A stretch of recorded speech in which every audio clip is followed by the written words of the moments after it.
nobody got to know the real Simon. I wasn't able to show my true colours and be my true self.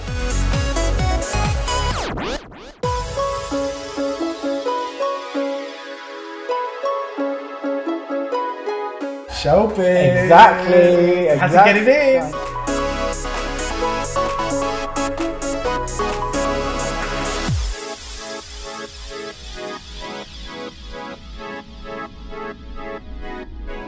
Big Brother, how did it all come about?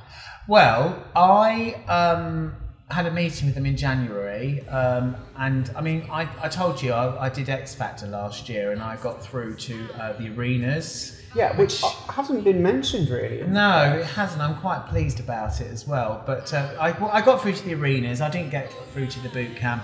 So anyway, I made contact with Big Brother. So you're a singer? A novelty act, I suppose. Yeah. I suppose I would have been the Wagner. The show's novelty act. I'm far better looking than him.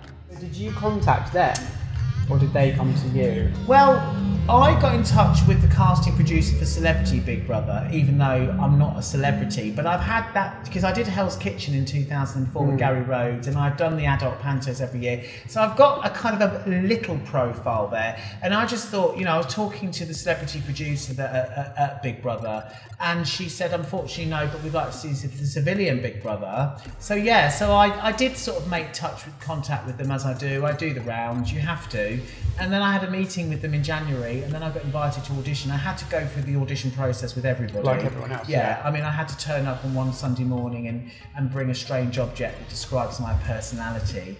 I really did not know what to did you bring. take? I think I took a prayer shawl, I'm not sure, a prayer hat, because I'm Jewish, like a couple they call them, that you put on your head. The round thing. Yes, they're called couples. And then I took a wooden statue that was given to me in Africa when I went out and did some work with the African people, called The Thinking Man, and it got me through. And there's lots of other meetings, and then it just happened, really. I mean, because you got selected, and what did you... I've got two questions with regards to that. Did you go in with a strategy, and what did you kind of hope to gain from it? Strategy, what, as a game plan? Or strategy as in... I deliberately didn't write game plan, because it's that word is so chucked around. Every year, it's the same thing, year after year. He's got a game plan, she's got a game plan. I've decided to call it strategy. Absolutely. I didn't have a strategy, you're pleased to know, Andrew. I was just going to be myself. And I thought it'd be really good for me. I thought it'd be a really good life coaching thing to actually find out more about myself, my faults, because I have got lots of faults, and I've also got lots of qualities as well that I thought I could be a good housemate and to give those qualities. And there were my strategies, just to be myself and use it as a life-changing thing. But there must have also been the element of this could help your career. Yeah, of course, yeah. I'm fed up of knocking on doors and just knocking away. It just gets very, very tiresome. It's very, very tough industry. Of course, yeah, I would be lying to you if I didn't. Yeah. But I am not the type of person, unlike others in that house, that have got celebrity backgrounds, that they've slept with this person and that, I'm really dishing the dirt now. This is what drives me insane. But they are contrived. One of the people who's gone in there is Aaron. One of the things that was announced about him was that he knows Sam Fairs from The Only Way Is Essex. So what? That doesn't make him any more special, and he probably worse knows than her. him. Well, I know. There's worse. Christian. And worse. There's worse. I know that majority of those housemates... I found something out about Christian today, actually. Do you know his clothing's sponsored? No, he shouldn't be doing that. Scandal. Is he? Yes, somebody told me this morning. I don't think it's a massive brand, but they are going to Georgia Asda. They'd let you wear that. It will become massive, but apparently his clothing's being sponsored. Now, I never would have thought that, because I would have sussed that out straight away, because I looked him up and down. But bet you did. I did. I bet. I did. But we had to take all the branding off. So how he's got away with that, he's been very, very clever. But apparently it's on Instagram, and somebody very well known is modelling the clothing that Christian's wearing in the Big Brother house. Hot off the press. Tell me a bit about the time you had in there, which obviously wasn't very long, okay? So in you go. Yeah. Probably a bit nervous. Yeah, in a car, you go in a car, the public don't know this, but I'm going to tell you, you go in a car, you're blindfolded. In the car? Yeah, and you wear ear plugs so you can't hear what's going on. Looks like you're going to have to be executed. Well, it is a bit like that anyway. And then you're in the car, and then suddenly you're pushed out the car. It's like you can't get out. You're literally drooled out the car. And it's like, right, you're going to meet Emma Willis in a minute, which is quite daunting because she's very beautiful. She's lovely. I like her. And then I went in, and then suddenly I was greeted by Chloe, who's lovely, the Doncaster girl, and Kieran, with the irritating Kermit the Frog voice.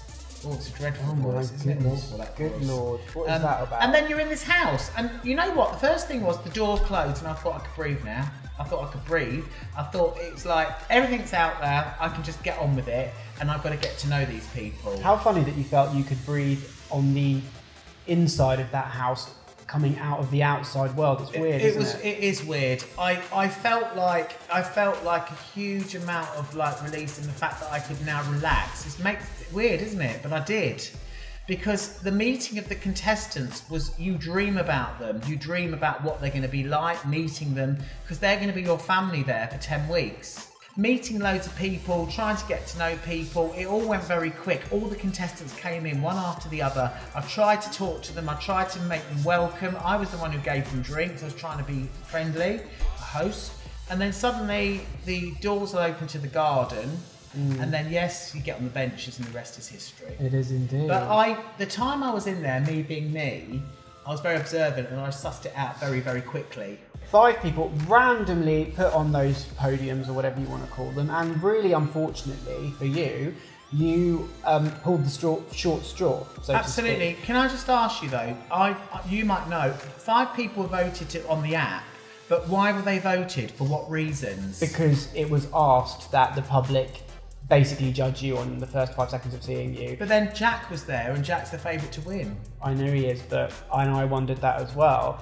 I mean, are we thinking conspiracy theories? It was just bad luck. I think it was just bad luck. And unfortunately, you know, the public didn't know what was going to happen if they voted on that app for 5 people. Do you not worry that by doing that, it would have been a bit overbearing and the public would have found that irritating to start? I do. And that's why fewer people did you on the app. I do, but then when I watched the house when I'd left on the launch night, whatever I did was inoffensive. There was nothing wrong with what I did. If anything, I provided some entertainment and some colour to that show for the time that I was in there. I do think it's probably irritating hearing somebody go showbiz about 400 times in a matter of 2 hours. You haven't done it in this section. No, yet. I haven't. Showbiz! There you go. But I do. There it is. But I am a performer. I come from a performance background, so I went into performance mode, which is why I kept doing the showbiz thing, walking up the catwalk. And yes, when I watched it back, I did cringe, and I suppose it did look a bit irritating. But whatever I did, I will stick by and say that when I'd left and I watched it back, I thought I was completely harmless. I don't know. Maybe sometimes being irritating gets you out. And maybe it did. I don't know. I think that's a real shame. I think. Simon, if I had to choose whether you or Jack were still in there, you are well known already in certain circles because you've had a career in the industry. He's well known because he sat on the wall and someone saw him eating a pie. So I'm sorry, I'd swap you for him. Thank you. Cheers. Cheers. Cheers to that, Simon. I've got the hand there, didn't you? Sorry, I'm channeling you. I'm channeling you, Simon. Someone in the mirror, Kevin O'Sullivan. He loves me, doesn't he?